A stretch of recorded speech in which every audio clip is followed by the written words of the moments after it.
Martha, how are you? I'm fine, thanks. You know, one of the things I found interesting is that this sort of came to you about halfway through your family. You say that you used birth control for 17 years. So what changed in your way of thinking?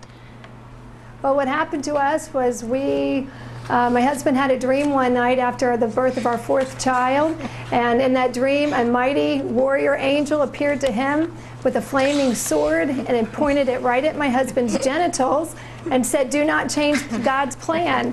My husband was planning to get a vasectomy, and after that dream my husband and I said, "Wow, God must want us to have more children." And so you didn't say to your husband, "What, are you kidding me? What did you have for dinner last night?"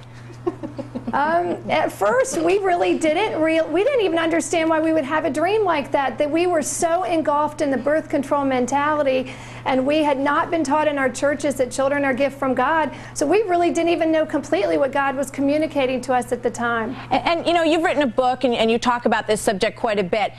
Is it your mission to convince other people that they should not use birth control and that they should have as many children as God gives them, or is that just what you are pursuing in your own life?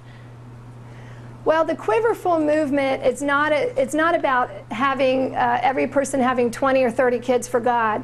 It's about changing our perspective and our attitude about what we believe about children in general. See, we live in a throwaway society. Our society has largely wanted to throw children away. We haven't really welcomed them into our homes. We haven't really wanted to have them for the sake of understanding that they are gifts from God. So the Quiverful movement is about coming to the understanding that we need to open our hearts once again to the fact that children are fantastic things for us to have. All right, well, I have 3 of them. I think they're pretty fantastic. I like them a lot.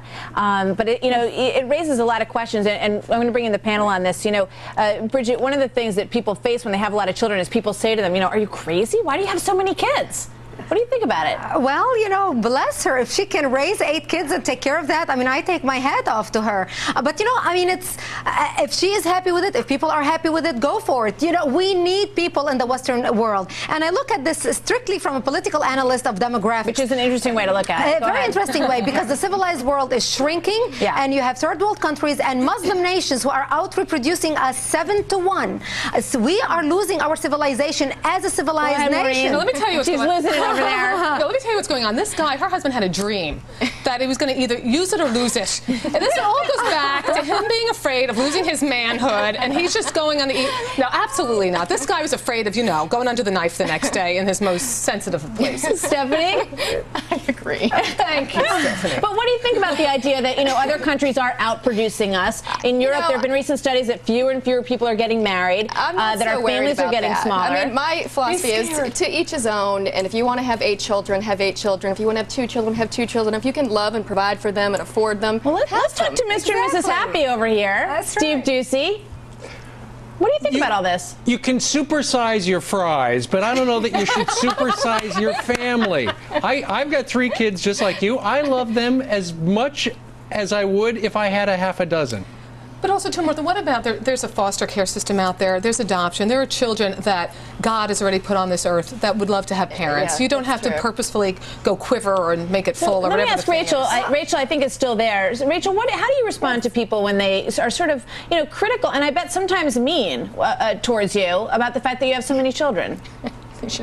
Well, I agree with your one panel who said, yes, there are children already on the earth. You know, Quiverful isn't necessarily about not looking at the adoption system or the foster care system. It's more about a mindset that we're trying to change in society, and that's that we need to open our lives again to children. What I love about Quiverful is if you look, Hollywood right now is experiencing a baby boom, and I love it because it's saying to America, hey America, we're enjoying our children. And I just think it's a beautiful thing, and Quiverful is just another thing that's come along to try to reinforce God's value system that children are a fantastic gift.